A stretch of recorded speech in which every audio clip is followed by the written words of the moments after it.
সন্তোষ trophy মূল পর্ব খেলতে হায়দ্রাবাদ যাচ্ছে বাংলা দল। আর হায়দ্রাবাদ উড়ে যাওয়ার আগে জি 24 ঘন্টাকে একান্ত সাক্ষাৎকার দিলেন বাংলার কোচ সঞ্জয় সেন। গতকাল তার সাক্ষাৎকারের প্রথম অংশটি দেখিয়েছিলাম, আজ দেখে নেব সাক্ষাৎকারের শেষ অংশটি। প্রথম ম্যাচ জম্মু কাশ্মীর, এবং জম্মু কাশ্মীর ইদানিং যথেষ্ট ভালো ফুটবল তারা খেলছে। টার্ফে একদিন পর একদিন ম্যাচ খেললে প্লেয়াররা কি অত্যধিক বেশি বার্ন আউট হয়ে যায়? তুমি 10 দিনে 5টা ম্যাচ খেলছো, ইটস ইনহিউম্যান। এটা আমাদের বলে না, প্রতিটা খেলোয়াড়দের কাছে। সার্ভিসেস এবং মণিপুরের মতো দল আপনার সঙ্গে একই গ্রুপের যে সার্ভিসেসের সঙ্গে বাংলার ট্র্যাক রেকর্ড কিন্তু সাম্প্রতিককালে খুব একটা ভালো নয়।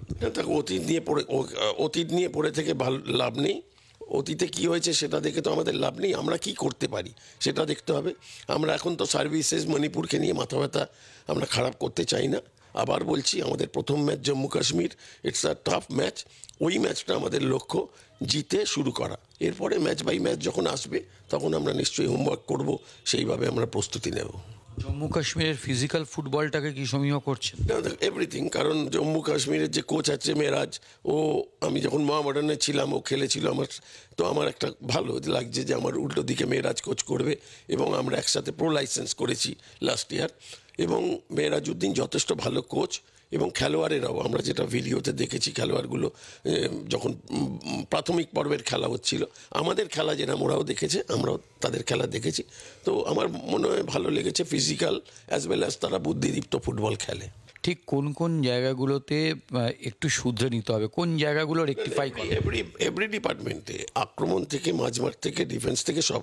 আমি যদি মনে করি আমরা 7 গোল করেছি, 4 গোল করেছি, ওগুলো অতীত, ওইগুলো নিয়ে কেউ পড়ে থাকে না। নতুন খেলতে চলেছি, নতুনভাবে শুরু করতে হবে। তো এভরি ডিপার্টমেন্ট, সেখানে গোলকিপার থেকে ফরওয়ার্ড অবধি আরও বেশি শার্প হতে হবে, আরও বেশি কনসেন্ট্রেট করতে হবে। এবং একটা উচ্চ পর্যায়ের টুর্নামেন্টে চ্যাম্পিয়ন হতে গেলে যা যা করা প্রয়োজনীয় সেটা খেলোয়াড়দের করতে হবে। এই সন্তোষ ট্রফি জেতার ব্যাপারে এবার আপনি কতটা আশাবাদী? দেখো, আশা নিয়ে সকলে বাঁচে, এবং মুখে ফুটবলটা হয় না, আমাদের খেলতে হবে। এবং অতীতে তোমরা বলছো যে বাংলা এত সাফল্য পেয়েছে, 38টা টিম তখন কেউ রিপ্রেজেন্ট করতো না, সীমাবদ্ধ ছিল 4-5টা টিমের মধ্যে চ্যাম্পিয়নশিপ। সেখানে মোহনবাগান, ইস্টবেঙ্গল, মোহামেডানের সব প্লেয়ার খেলতো, আউটস্টেশন প্লেয়াররা খেলতো। এখন চিত্রটা বদলে গেছে।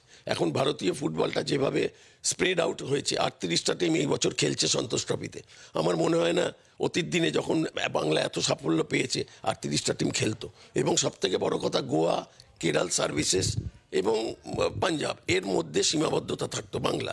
তো আমি বলছি না যে অতীতে কি হয়েছে সেইটা ছোট করার ব্যাপার না। অতীত নিয়ে পড়ে থেকে লাভ নেই, আমরা কি করতে পারি সেটা ভাবতে হবে। এবং মোহনবাগানের কথা বলছো, এটা 10 বছরের আগের কথা, ওইটার কোনো মানে রাখে না আমার কাছে এটা একটা নতুন চ্যালেঞ্জ, প্লেয়ারদের কাছে চ্যালেঞ্জ। সেই চ্যালেঞ্জটা কি করে, কঠিন হয়তো হতে পারে, কিন্তু সেই চ্যালেঞ্জটা কি করে পার করতে হয় তার জন্য আমরা অনুশীলন করছি, কনসেন্ট্রেট করছি। দেখা যাক। 3টে জায়গা বলুন, যে 3টে জায়গা আপনি অত্যন্ত জোর দিচ্ছেন মূল পর্বে, কোন 3টে বিভাগ? না, গোল খাওয়া চলবে না, প্রথম কথা। গ্রুপ পর্যায়ে যেখানে গোল অ্যাভারেজের ব্যাপার আছে, 4টে টিম উঠবে, কিন্তু প্রথম ম্যাচটা সব থেকে ইম্পর্টেন্ট। আবার বলছি, প্রথম ম্যাচটা যদি আমরা জিততে পারি তাহলে অনেক অঙ্ক করে খেলতে পারবো, এবং গ্রুপের অন্যান্য খেলার ফলাফলগুলো তখন ডিপেন্ড করবে। তো সেইভাবে আমাদের খেলতে হবে। গোল খাওয়া চলবে না, দ্বিতীয় কথা, এবং গোল করতে হবে। গ্রুপ পর্ব বাংলার অতীত ইতিহাস সম্পূর্ণ তিনি পিছনে ফেলে রেখে নতুন চ্যালেঞ্জ নিয়ে বাংলাকে চ্যাম্পিয়ন করানোর জন্য অঙ্ক কষতে শুরু করে দিয়েছেন। আর তার জন্য তার গবেষণাগারে চলছে পরীক্ষা নিরীক্ষা। ক্যামেরায় অমিতের সঙ্গে দেবাঞ্জন, জি 24 ঘন্টা। বাংলার আওয়াজ, বাঙালির আবেগ, জি 24 ঘন্টা।